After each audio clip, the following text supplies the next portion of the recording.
Bancários continuam em greve. Entenda o que é o projeto de lei da terceirização. No quadro Segurança do Trabalho, o técnico Jackson de Souza fala sobre a ANR de número 10. No documentário de hoje é sobre os anos de chumbo. Confira os relatos da ditadura sangrenta no Brasil. No quadro cultural, confira a poesia e obra de Oliveira Silveira. Essas e outras informações você confere no programa Nossa Luta de hoje.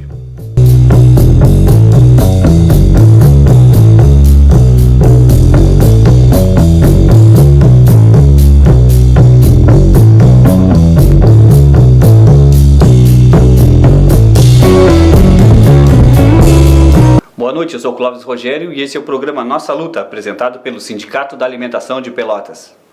Os trabalhadores bancários estão em greve. Os números comprovam um movimento crescente e massivo da paralisação iniciada no dia 19. Os bancários reivindicam aumento real, valorização do piso salarial, mais emprego, o fim da rotatividade, melhores condições de saúde e trabalho, mais segurança nas agências e igualdade de oportunidade. Confira a entrevista com o representante do Sindicato dos Bancários de Pelotas Região, Luiz Diogo. O programa Nossa Luta de hoje fala com o Diogo que é diretor do Sindicato dos Bancários de Pelotas e vai nos dar um panorama de como está a paralisação dos bancários em Pelotas. Paralisação essa nacional que já dura aí, Diogo, há 2 semanas, entrou na sua segunda semana aí a paralisação dos trabalhadores bancários. Exato, a gente completa hoje o 5º dia, né, de paralisação no país. É uma greve que dia a dia está tendo mais adesões de bancários, né? A gente começou na quinta-feira passada com em torno de 6 mil agências no país, né? E ontem nós atingimos mais de 9 mil agências paralisadas no país inteiro. Aqui em Pelotas a gente conta com uma grande adesão, né? Praticamente todas as agências do centro aqui estão paralisadas, né? Hoje teve mais adesão de mais uma agência que é do Banco do Brasil nas 3 vendas, e a gente espera que ainda essas agências que não estão paralisadas, que ainda possam aderir, porque a gente considera que essa greve ela ainda vai mais, no mínimo mais uma semana, então ainda tem tempo para a gente avançar nessa paralisação aqui em Pelotas. Eu queria que tu nos dissesse também, os telespectadores que assistem o programa Nossa Luta, a respeito da pauta, a pauta de reivindicação dos trabalhadores bancários e como é que andam as negociações com os donos de bancos lá. A última negociação que nós tivemos com a FENABAN, quando ela apresentou o índice e disse que esse seria o índice definitivo, foi no dia 5 de setembro. Né? A nossa pauta, nós estamos solicitando a inflação do período, a reposição do período, que é a inflação calculada em 6,6% e mais um aumento real de 5%. Né? E, claro, além disso, a gente está solicitando o maior número de contratações de funcionário, que hoje as agências estão funcionando de uma maneira muito precária, aumenta o número de clientes e diminui o número de bancários o dia a dia nas agências, né? Aqui em Pelotas e na região. E nós não temos ainda nenhum tipo de negociação marcada, né? Então a gente aguarda uma resposta pelo parte da FENABAN para a reabertura das negociações, para que a gente possa avaliar uma proposta e discutir com os bancários da região. Mas uma coisa importante é que, claro que sempre o índice, o salário é importante, mas esse ano, principalmente esse ano, as condições de trabalho, a falta de funcionário, o assédio moral que vem sendo praticado pelos bancários nas agências é o principal motivo dessa greve da categoria. Pequeno número de funcionários que a categoria reivindica mais trabalhadores no setor. Tu comentava com a gente ainda a respeito do município de Canguçu, um exemplo do município de Canguçu, de como se dá a quantidade de funcionários que tem uma agência bancária. Assim, nós tivemos lá a paralisação de 2 agências em Canguçu, a agência do Banco do Brasil e do Banrisul, e foi muito debatido na Assembleia, onde definiu a deflagração da greve, foi o reduzido quadro de funcionário. Quer dizer, os funcionários estão com uma jornada excessiva, às vezes tem agências que tem mais de 40%, faltando 40% do quadro de funcionário, e com uma cobrança muito alta, né, por parte dos bancos, exigindo que eles se redobrem 2, 3, fazendo um trabalho de 2, 3 bancários. Então, esse é um fator muito importante, assim, aumenta o número de clientes e diminui o número de funcionários, ou seja, você vai ter que fazer mais com menos. Então a greve prorroga ainda por mais um período aí, tendo em vista que não houve nenhuma proposta aí por parte dos donos de banco, então. Eu acredito que a nossa greve ainda vai se estender no mínimo por mais uma semana, né? Até porque, como eu já disse, não é só pelo salário, nós vamos ter que ter uma discussão muito séria com os banqueiros em relação à contratação, ao assédio moral que está sendo praticado assim em todas as agências, porque a nossa categoria ela tem uma epidemia já, né? Está com uma epidemia, as pessoas estão trabalhando doentes, né? Em função dessa falta de funcionários. O programa Nossa Luta agradece a participação de Diogo, que é representante do Sindicato dos Bancários aqui de Pelotas. Agradecer, Diogo, a tua participação e dizer que o Sindicato da Alimentação é uma entidade que apoia também essa atividade de paralisação dos bancários. Ah, sim, não apoia mesmo, porque tem muitos colegas trabalhadores da alimentação que estão nesse momento ajudando os bancários nos piquetes aqui nas agências aqui em Pelotas. Então eles ajudam, não só são solidários na luta, mas também nos apoiando, né, diretamente nessas paralisações. A gente agradece muito. Nós somos o setor aqui no país que mais lucra na América Latina, o sistema financeiro brasileiro. E os banqueiros têm a coragem de oferecer um índice abaixo da inflação, né? Então é muito importante essa ajuda que a gente recebe da diretoria do Sindicato da Alimentação. O técnico em segurança do trabalho do sindicato, Jackson de Souza, hoje aborda a NR de número 10.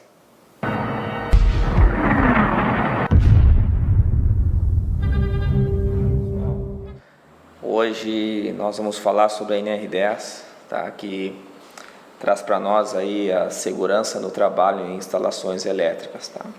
Bem, os eletricistas que executam esse tipo de atividade é uma atividade perigosa, né? Essa atividade aí que tem um potencial aí de risco alto, né?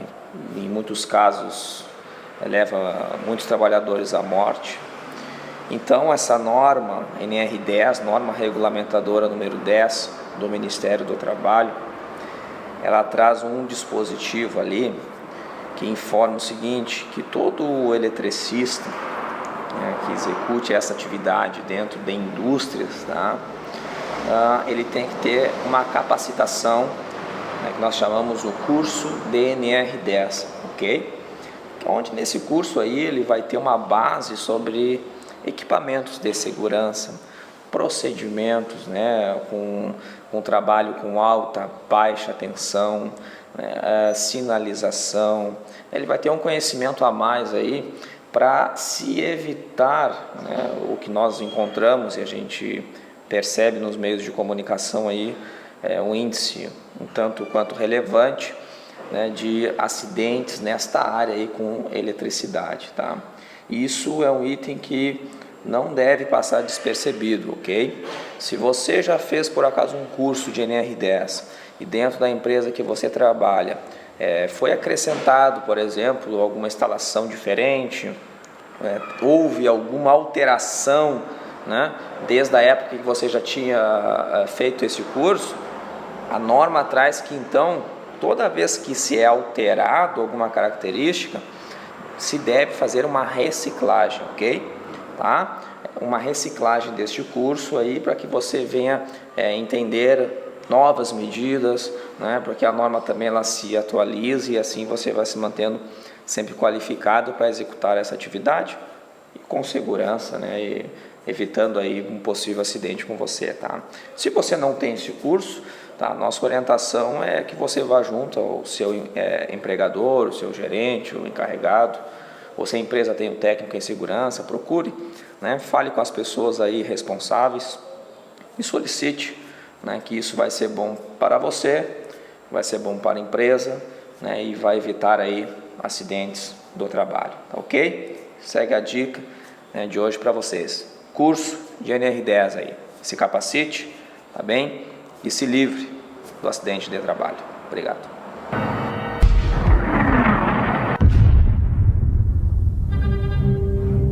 A legalização da prática de terceirização confirma uma política que existe no país, que é de precarizar o trabalho e gastar menos com a mão de obra. Legalizar a terceirização é uma das necessidades do sistema neoliberal que acaba por roubar os direitos dos trabalhadores conquistados em anos de luta. Entenda mais sobre o projeto de lei 4.330 com o advogado Eduardo Milk. Vamos abordar rapidamente a chamada terceirização e o projeto de lei 4330 do ano de 2004, de autoria do deputado Sandro Mabel, de Goiás, e que está em tramitação no Congresso. É bom lembrar que esse projeto ele já foi incluído na pauta de votações do Congresso, mais especificamente da Comissão de Constituição e Justiça, por mais de uma vez. E por pressão dos trabalhadores, se conseguiu com que ele não fosse votado, né, com que fosse adiado. Mas ele está na pauta do Congresso e pode ser votado e aprovado a qualquer momento. A terceirização é a contratação de serviços por meio de uma empresa interposta ou intermediária entre o tomador de serviços e a mão de obra. A regra geral no Brasil é que a terceirização ela não é permitida, mas existem atualmente algumas exceções. Para dar um exemplo, o que é permitido atualmente, é a contratação de serviços, por exemplo, de limpeza, de vigilância e portaria, que são as chamadas atividades meio das empresas, que não sejam atividades fim, ou seja, o fim propriamente dito de uma determinada empresa. O projeto de lei 4330 ele é extremamente danoso aos trabalhadores, pois ele vem mudar essa situação, ele vem permitir a terceirização das atividades fim, ou seja, numa interpretação mais ampla, a partir da vigência desse novo texto, uma empresa poderia trabalhar quase que totalmente com trabalhadores terceirizados, ou seja, com nenhum trabalhador vinculado diretamente a ela. Isso certamente iria precarizar ainda mais as relações de trabalho.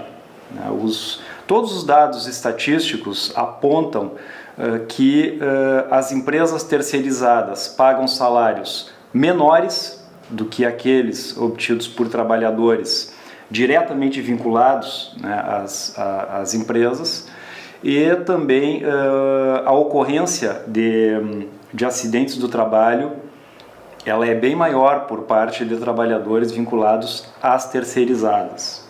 O parágrafo 2º do artigo 4º deste projeto de lei diz que o contrato de prestação de serviços pode versar sobre o desenvolvimento de atividades inerentes, acessórias ou complementares à atividade econômica da contratante. Então, sob a justificativa de que esse texto viria modernizar as relações trabalhistas, ele, como já foi dito, ele praticamente abre a possibilidade de que uma empresa simplesmente não tenha mais trabalhadores diretamente vinculados a ela.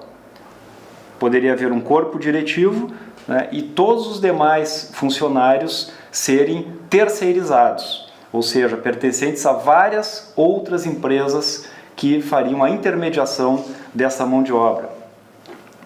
Outro aspecto extremamente negativo do projeto é que ele prevê a vinculação dos trabalhadores terceirizados, cada um à entidade sindical que representa aquele ramo da atividade do trabalhador. Então, com isso, haveria uma sedimentação da representação sindical e certamente iria fragilizar a organização dos trabalhadores.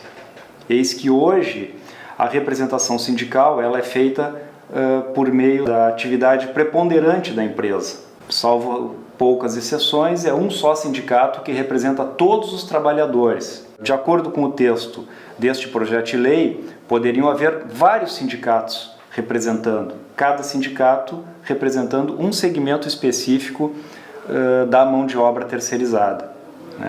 E isso, repetimos, com certeza iria fragilizar em muito a representação dos trabalhadores e com certeza também iria atingir diretamente os direitos desses trabalhadores. O movimento sindical e as centrais sindicais já têm se manifestado contra este projeto e ele só não foi votado por pressão, né, das entidades sindicais no Congresso.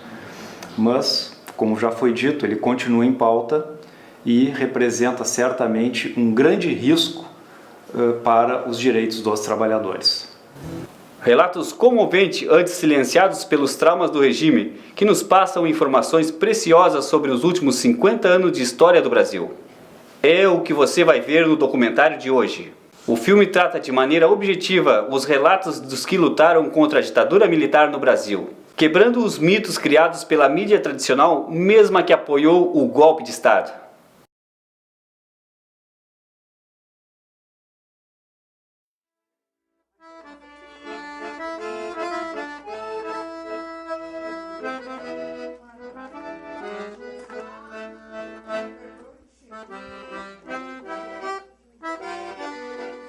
Foi uma época muito triste, muito difícil para todos nós.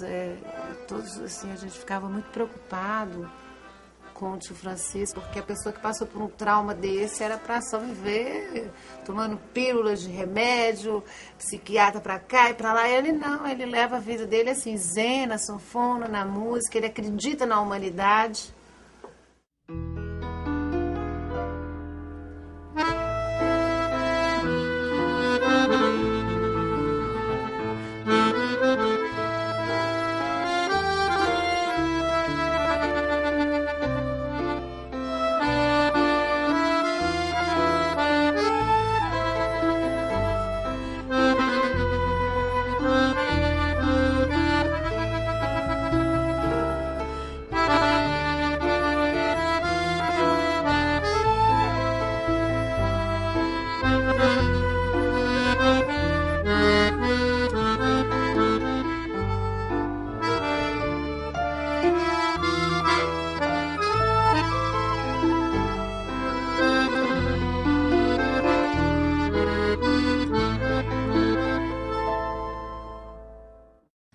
Há diversos mitos que a ditadura criou ao longo do seu período de duração. O mito, por exemplo, de que a repressão ocorreu como uma reação à luta armada. Isso é mentira. Né? Mentira total. Os militares deram um golpe, os militares violaram a Constituição, derrubaram um presidente legítimo, estabeleceram a censura, coagiram o poder judiciário, fizeram prisões ao arrepio da lei, tudo isso antes da luta armada. Tudo isso antes da luta clandestina. Uma vez instaurada essa luta clandestina, eles usaram de todos os meios violentos para tentar vencer. Quando veio o golpe em 64, eu era um advogado recém-formado e tinha um escritório muito simples na Cinelândia. Fui à Cinelândia, fui ao escritório. Havia na Cinelândia esse dia um comício, seria o comício de apoio ao governo. Mas havia muita gente olhando para o céu e olhando para as ruas. Daí a pouco, das ruas vieram tanques e o povo aplaudiu os tanques, achando que eram tanques que apoiavam o governo. Só que a seguir eles viram que atrás dos tanques... Você assiste todo o filme no YouTube. A Grande Partida, Anos de Chumbo, um filme com direção de Peter Condenossi. No quadro cultural de hoje, cultura negra e a poesia do poeta Oliveira Silveira são os temas da entrevista. Ediane Oliveira conversa com uma pesquisadora, atriz e militante do movimento negro. Confira. E quando os tamborins repicam no terreiro, a negra vira princesa do carnaval brasileiro. Chua, chua, chua. Sou negra, dos seios redondos, que não mais saem leite para teus filhos, mas sim para os filhos que eu quiser ter. Filho de mãe branca, babujou teu seio. O negrinho berrou, berrou e chorou. Sinhá nenhuma amamentou. Por que não existe mãe branca? Por que não existe mãe branca? Ora, já se viu, é muito desaforo. Sou negra sim, para um negro me chamar de pretinha. Não sou peça de sua prostituição. A convidada do quadro cultural de hoje é a atriz e pesquisadora Janine Escobar. Janine, tu começou a tua pesquisa em cultura negra quando? Foi Oliveira Silveira que te inspirou a trabalhar com isso? Então, primeiro, muito obrigada pelo convite, por estar aqui. Estou muito feliz de estar podendo fazer essa conversa, né? E, assim, a minha pesquisa do mestrado, eu estudo aqui na UFPEL, me formei em conservação e restauro de bens culturais móveis, né? E sou restauradora, não atuando na área ainda, e continuo pesquisando na área de conservação, porém, contextualizando um pouco com a história do movimento negro no Rio Grande do Sul. Então, eu trabalho com um acervo que está com a família do Oliveira Silveira. Oliveira Silveira é poeta, pesquisador, né, militante gaúcho, negro, e ele deixou um legado enorme, né, na casa dele. Então é um acervo com muitas coisas, assim, tem fotos, livros, instrumentos musicais, cartas, e no mestrado eu fiz a pesquisa para trabalhar com o acervo. E esse acervo todo, né, em preto e branco, são fotos raríssimas, assim, da trajetória do movimento negro no Brasil, na realidade, porque o Oliveira, ele coletava vários registros, né, de onde ele ia. Então, são fotos do movimento negro unificado, de lançamentos de livros sobre cultura negra e poesia negra, e ele é conhecido como poeta afro-gaúcho. E foi uma das pessoas que me incentivou, com certeza, a pesquisar cultura negra e arte negra, assim. Sou negra, beleza pura, meu padrão não é o europeu. Vim da África, meu irmão. Sou negra do nariz largo, dos lábios grossos, dos olhos atentos a tudo. E essa pesquisa, o que mais te trouxe de informação, de inspiração, de curiosidade, o movimento negro no período que Oliveira Silveira foi militante? O que tu pode trazer, assim, que mais te surpreendeu nessa pesquisa? O que mais me surpreendeu foi que o movimento negro, ou os negros, eles estão muito presentes no processo de redemocratização brasileira. Não adianta pregarem a igualdade se me prendem o cérebro e fazem marcha contra as cotas. Não adianta dizerem que não existe o racismo se me discriminam por ser preta, por ser preto. O que adianta é que eu e meus irmãos estamos tomando força, bebendo ideias e nos conscientizando, pois a liberdade é como um salto. Eu noto isso quando eu solto meu cabelo black, muitas pessoas não gostam. Tem pessoas que realmente se sentem feridas por eu estar sendo negra. Então, isso é uma coisa que eles já estão lutando há tanto tempo. Sim. E a atual realidade do negro hoje, Janine? Tu que é uma militante também do movimento negro, uma pesquisadora que está envolvida, que é negra, tem esse trabalho também artístico relacionado ao negro. Como que tu vê, por exemplo, os direitos dos negros atualmente? Muita coisa já melhorou, mas a gente sabe que ainda existe aí um reflexo muito grande do passado ainda no presente. Como que é essa atual realidade para o movimento negro? Claro que eu sou muito nova na pesquisa, né, de movimentos sociais e principalmente a questão da militância negra, mas muita coisa mudou e muita coisa boa aconteceu, né, as políticas públicas de ações afirmativas, né, todo o processo das cotas, o Estatuto da Igualdade Racial, variadas lutas que são muito antigas, né, que vêm desde lá da Frente Negra Brasileira, década de 30, década de 20, os clubes sociais negros, antes da abolição já tinha uma organização negra, né, alfabetizando adultos e, enfim, antes disso a questão quilombola, né, que, enfim, isso não se fala na escola, só se fala da escravidão, não se fala da resistência. Então, assim, hoje eu vejo que muita coisa está avançando, mas o que mais limita o avanço, eu acredito, da população negra para uma ascensão social e racial, porque a gente não tem uma equidade racial, né? As diferenças econômicas, sociais e culturais. Então, é de que ainda existem muitas pessoas extremamente racistas e que fazem o possível para que essa população não avance. Os brancos não fizeram mais que meia obrigação. O que fomos de adubo, o que fomos de solo, o que fomos de burros cargueiros, o que fomos de resto, o que fomos de pasto, senzala, porão e chiqueiro, o que fomos de seiva, de base, de atlas, o que fomos de luz, luz negra em treva branca. Quem sabe só com isto, o que temos, nós lutamos para sobreviver. Que, infelizmente, falam que o aluno negro não tem cara de estudante universitário. Então, como é que a gente vai trabalhar com isso, né? Como é que a gente vai manter essas políticas públicas se tem muitas pessoas que impedem esse avanço? Então, acho que a questão da consciência negra, ela não é só para o negro. A consciência negra é buscar conhecer e reconhecer que existe uma cultura negra e que ela é bela, assim como outras culturas. É céu, é terra, é mar, moçambiqueiro na beira do mar. Sou daquelas que cobra o leite derramado.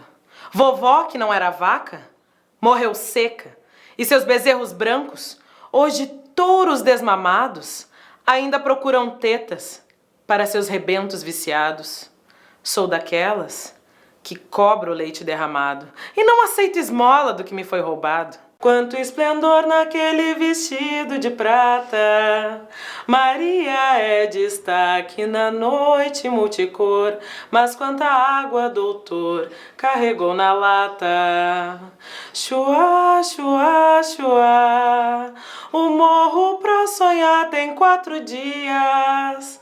Chua, chua, chua. Oliveira Silveira escreveu 13 de maio. 13 de maio, traição, liberdade sem asas e fome sem pão. Liberdade de asas quebradas como este verso, sufoca no ar, se afoga no mar. 13 de maio, já dia 14, o Y da encruzilhada, seguir, banzar, voltar. 13 de maio, já dia 14, o Y da encruzilhada. O que adianta?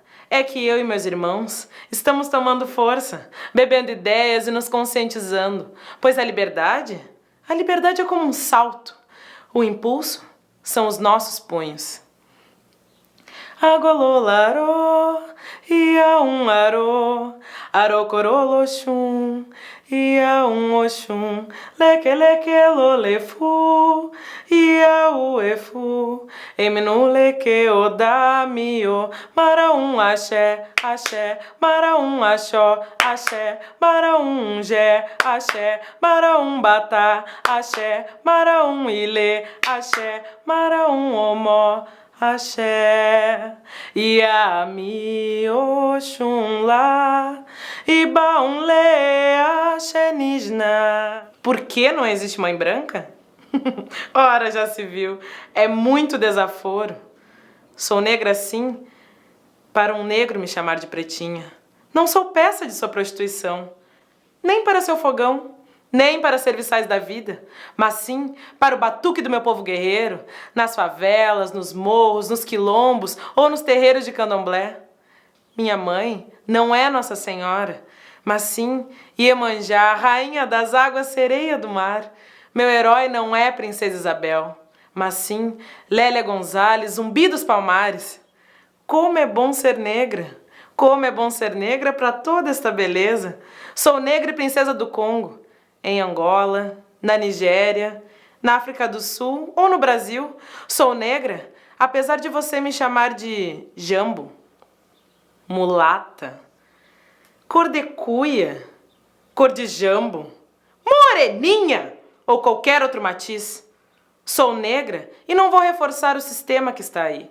Sou negra apesar de você não querer admitir. E esse foi o programa Nossa Luta, apresentado pelo Sindicato da Alimentação. Para acompanhar esse e todos os outros programas, acesse no YouTube, coloque lá Nossa Luta 1.tv. Nós voltamos na semana que vem. Uma boa noite a todos e a todas e até lá!